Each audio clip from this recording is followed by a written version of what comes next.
اور جو رویے ہیں یہ رویے تہذیبی رویے ہیں نا، ان رویوں کو اڈاپٹ کرنے میں آپ کی ریاست اور ریاست کے ذمہ داروں کو کیا مشکل ہے؟ یہ مشکل ہے کہ ان کے مفادات ان اقدار اور ویلیوز کو اڈاپٹ کرنے کے نتیجے میں پورا نہیں ہوتے. لہذا ہمیں اس بات کو سامنے رکھنا چاہیے. ہم سیاسی مقاصد کے لیے، میں سیاسی رہنماؤں کی طرف آنا چاہوں گا، ہم سیاسی مفاد کی خاطر ایک پیج پر سیاست دانوں کو دیکھ لیتے ہیں. مختلف مواقع پہ بہت ساری ترامیم ہم نے دیکھی. مفاد عامہ جو کہ اسلام کا بنیادی اصول ہے، اسلامی فلاحی ریاست کا اگر کانسیپٹ ہم پڑھتے ہیں، اس پہ یہ ایک پیج پہ کبھی نہیں آتے. اس کی وجوہات کیا ہیں؟ دیکھیے مسئلہ پھر وہی ہے کہ میں کسی کے فیور یا کسی کی مخالفت میں نہیں بات کرنا میں عمومی بات کرنا چاہ رہا ہوں. ہمارے مدارس کا سسٹم ہو یا ہماری یونیورسٹیز کا، سب نے اپنے لیے ایک پیٹرن بنا لیا ہے جس کے تحت ان کا پیٹ چلنا چاہیے، پیٹ کا کاروبار، اور ان کی زندگی کا اور دنیا کا کاروبار چلنا چاہیے، چاہے اس کے نتیجے میں معاشرہ ارتقاء کی طرف جائے یا تباہی کی طرف. اس سے ان کو غرض نہیں ہوتا.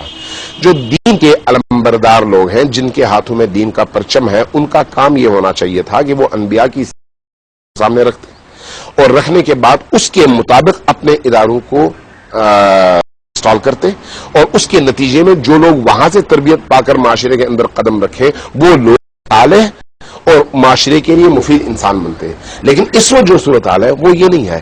اس میں بھی مغربی طاقتوں کا اور ارد گرد کے بہت سارے ممالک کے مفادات کا عمل دخل ہے. یعنی آپ کے مدارس بھی کسی ایک پیٹرن پر تو چل رہے ہیں، لیکن تمام مدارس مل کر کسی ایک پیٹرن پر نہیں چل رہے ہیں. انہی مدارس کے پروگراموں کے اختلاف، نظریات کے اختلاف اور لائن آف ایکشن کے اختلاف کی وجہ سے ایسا ماحول فراہم ہوتا ہے، ایسا ماحول کریٹ ہوتا ہے جس کے نتیجے میں معاشرے کے اندر انتشار پھیلے. یہ بھی ظاہر ہے اسلام کا بھی نقصان ہے اس میں، اور پاکستان کا بھی نقصان ہے. لہذا ہمارے تعلیمی نظام کے اندر بھی اصلاحات کی ضرورت ہے، ہمارے مدارس کے نظام کے اندر بھی بنیادی اصلاحات کی ضرورت ہے. اور سیاسی لیول پر تو بات اور خراب ہے. سیاسی لیول پر تو بہت زیادہ اہم ہے نا یہ. اس وقت کیا آپ سیاسی حوالے سے یہ کہہ سکتے ہیں کہ کوئی جماعت ایسی نظر آتی ہو جس کے اندر باہر کے ممالک کا انفلوئنس نہ ہو؟ نہیں، کوئی ایسی نہیں ہے جماعت. حتیٰ آپ کی بیوروکریسی کے اندر، اسٹیبلشمنٹ کے اندر، انتظامی اداروں کے اندر باہر کی مداخلت ہر جگہ نظر آتی ہے. اسی طرح سے آپ کی سیاسی جماعتوں کے اندر بھی نظر آتی ہے. سیاسی جماعتوں کے اندر بھی کچھ لوگوں کو نمبرز دیے جاتے ہیں، بھئی یہ اتنے نمبر پر فٹ بیٹھتا ہے، یہ ہمارے اتنے کام آ سکتا ہے، اور بوقت ضرورت انہی لوگوں کو سامنے لایا جاتا ہے. کیا یہ جمہوریت ہے؟ کیا اس کو جمہوریت کو مفاد عامہ کے لیے ہم کہہ سکتے ہیں؟ جمہوریت ایک نعرہ ہے. اس نعرے کو آپ چاہے کسی کے خلاف استعمال کریں یا کسی کے حق میں استعمال کریں، یہ آپ کے ہاتھ میں ہے، آپ کی مرضی کے تابع ہے. میں کہتا ہوں کہ for the people, by the people of the people. اور یہ الیکشن کی حد تک تو نظر آتی ہے چیز، لیکن الیکشن کے بعد یہ چیز نظر نہیں آتی. الیکشن کے اندر بھی نظر نہیں آتی. الیکشن کے اندر انتخابات میں ووٹ لینے کے لیے جمہوریت کے نام کو ضرور استعمال کیا جاتا ہے، لیکن کیا جمہوری رویے الیکشن کے موقع پر آپ کو نظر آتے ہیں؟ کیا یہ جمہوری رویہ ہے کہ الیکشن کے اندر لوگ ایک دوسرے کو قتل کریں؟ کیا یہ جمہوری رویہ ہے کہ پولنگ باکسز کے اندر ایک دوسرے کو ماریں، دھاڑیں، کئی لوگوں کے بے گناہوں کے خون گریں؟ کیا یہ جمہوری رویہ ہے؟ کیا یہ جمہوری رویہ ہے کہ آپ کے ووٹ کے باکسز جو ہیں اغوا کیے جائیں اور ان باکسز کی جگہ نئے باکسز رکھ دیے جائیں؟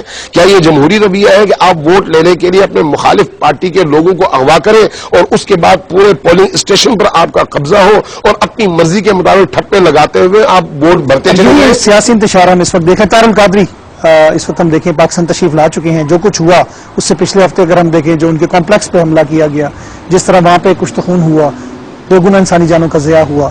آج کی بات کرتے ہیں تو پولیس والے زخمی پڑے ہیں اسپتال میں. تو کیا یہ اسلامی روایات ہیں؟ اور کیا مذہب اور سیاست کو علیحدہ ہونا چاہیے؟ دیکھیے اصل میں ہمارے ہاں چونکہ مغربی اثرات بہت زیادہ ہیں، اس لیے بالعموم بات جب کی جاتی ہے تو یہ کہا جاتا ہے کہ اسلام اور سیاست 2 الگ الگ چیزیں ہیں. جبکہ اگر غور کیا جائے سیاست کا مطلب کیا ہے، اگر سیاست کا مطلب دھوکہ ہے، سیاست کا مطلب فراڈ ہے، سیاست کا مطلب دوسروں کے حق پہ ڈاکہ ڈالنا ہے، سیاست کا مطلب ایک دوسرے کو مارنا ہے، سیاست کا مطلب اقتدار کے لیے تمام ویلیوز کو پامال کرنا ہے، تو اس میں کوئی شک نہیں کہ اس کا اسلام سے کوئی تعلق نہیں ہے.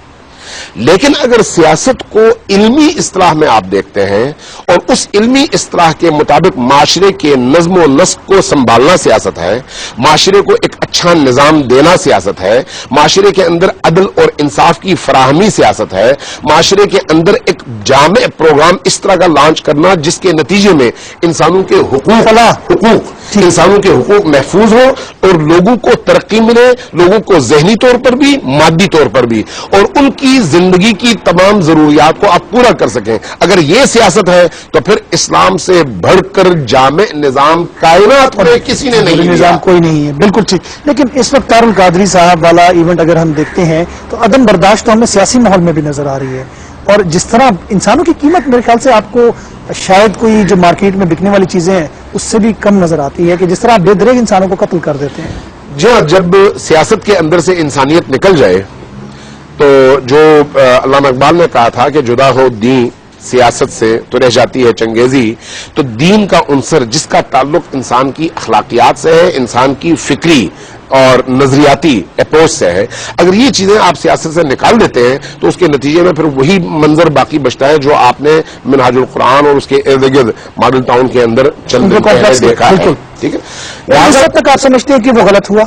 یقینی طور پر جو کچھ ہوا، جس طرح سے بے گناہ خواتین کو، بچوں کو، بڑوں کو نشانہ بنایا گیا، آپ نے دیکھا تمام ٹی وی چینلز نے ان مناظر کو بھرپور طور پر دکھایا جس میں 70 سال 80 سال کے بوڑھے بزرگوں پر جس طرح سے لاٹھی چارج، تشدد اور جس طرح سے ان کو مارا پیٹا گیا، اور بعض لاشوں کو جس طرح سے وہ مار پیٹ رہے تھے اور ظلم کا نشانہ بنا رہے تھے، یہ چیزیں بتاتی ہیں کہ ہمارے جمہوری رویوں کی حقیقت کیا ہے۔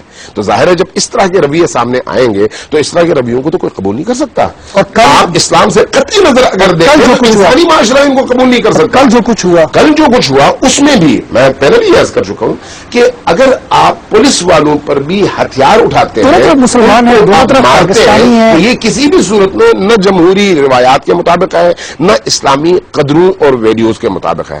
آپ کو اگر جدوجہد کرنا ہے تو جدوجہد آپ کی پرامن ہونی چاہیے، ایسی ہونی چاہیے جس کے نتیجے میں آپ لوگوں کو قلبی طور پر اپنی طرف مائل کر سکیں۔